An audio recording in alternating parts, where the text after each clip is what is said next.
तो पिछले क्लास में हम लोगों ने इटली का एकीकरण के बारे में पढ़ा, बातें आपके समझ में भी आई होंगी। आज हम लोग जरा जर्मनी का भी एकीकरण देख लें, उस पर भी थोड़ी चर्चा कर लें।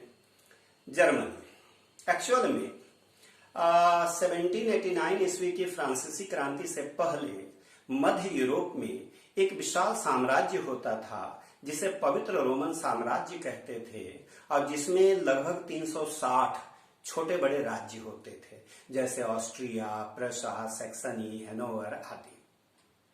वैसे तो व्यवहारिक दृष्टि से ये सभी राज्य स्वतंत्र थे, लेकिन परंपरागत रूप से ऑस्ट्रिया को इस पवित्र रोमन साम्राज्य का अध्यक्ष बनाया जाता था।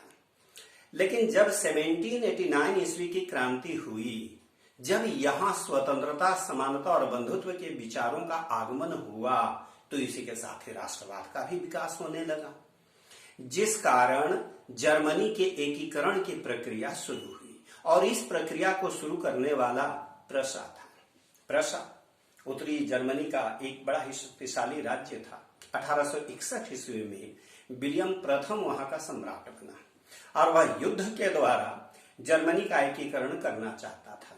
1862 में बिस्मार्क नामक एक प्रधानमंत्री, एक योग्य और कुशल प्रधानमंत्री भी उसे मिल गया, चांसलर भी मिल गया। बिस्मार्क भी युद्ध के द्वारा ही जर्मनी का एकीकरण करना चाहता था। इसलिए उसने लौह और रक्त की नीति को अपना करके 3 बड़ी लड़ाइयां लड़ करके एट लास्ट जर्मनी का एकीकरण संपन्न कर ही दिया, जिसमें पहला युद्ध उसने डेनमार्क के साथ किया। एक्चुअल में स्लेस्विग और होल्स्टीन नाम पर जरा ध्यान दीजिएगा। स्लेस्विग और होल्स्टीन ये 2 रियासतें थीं जो प्रशा और डेनमार्क के मध्य में स्थित थीं। और प्रशा और डेनमार्क दोनों ही इस पर अपना अधिकार चाहते थे। इसलिए स्लेस्विग और होल्स्टीन को लेकर के 1864 ईस्वी में प्रशा और डेनमार्क के बीच में युद्ध प्रारंभ हो गया।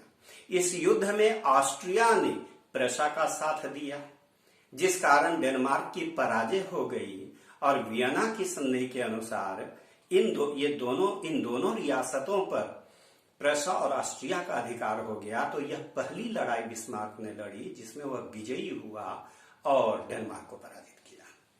एकीकरण के दिशा में पहला कदम उसने बढ़ा दिया।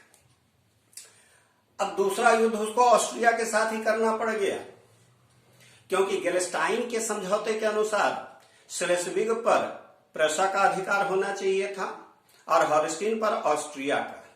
लेकिन इन दोनों रियासतों को लेकर के प्रशा और ऑस्ट्रिया के बीच में तनाव शुरू हो गया, जिस कारण 1866 में इन दोनों के बीच में युद्ध प्रारंभ हो गया और इस युद्ध में ऑस्ट्रिया की पराजय हो गई और जिस कारण प्राग की संधि के अनुसार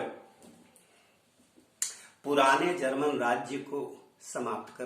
जर्मन संघ को समाप्त कर दिया गया और उत्तर के राइन नदी के उत्तर के समस्त जर्मन राज्यों को मिलाकर एक नवीन जर्मन संघ बनाया गया और प्रशा के सम्राट को इस नवीन जर्मन संघ का अध्यक्ष बनाया गया।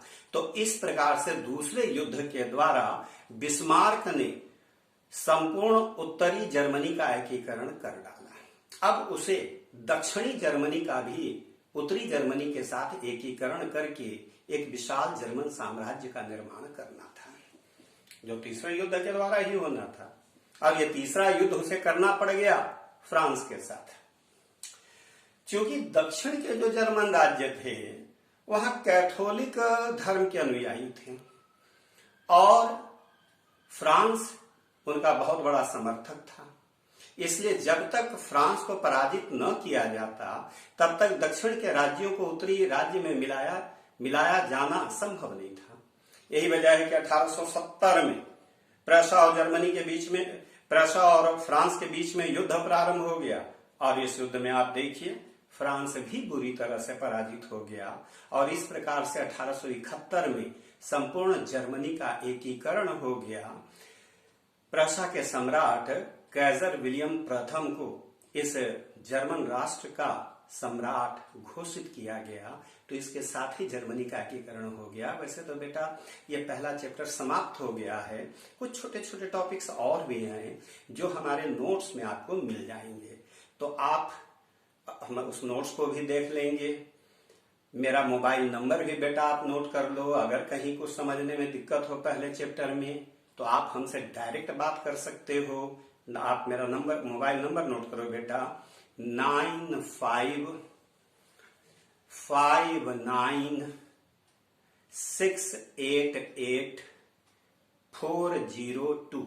एक बार फिर से नोट करो बेटा, फिर से देखो, 9559688402 हो गया ना। अब इसके बाद अगर कोई भी दिक्कत हो तो आप हमसे पहले चैप्टर में इस फोन के द्वारा डायरेक्ट संपर्क कर सकते हो। और इस तरह से बेटा चैप्टर नंबर 1 समाप्त हुआ। अब अगले क्लास में हम लोग सिविक्स चैप्टर नंबर 1 पढ़ेंगे। थैंक यू बेटा।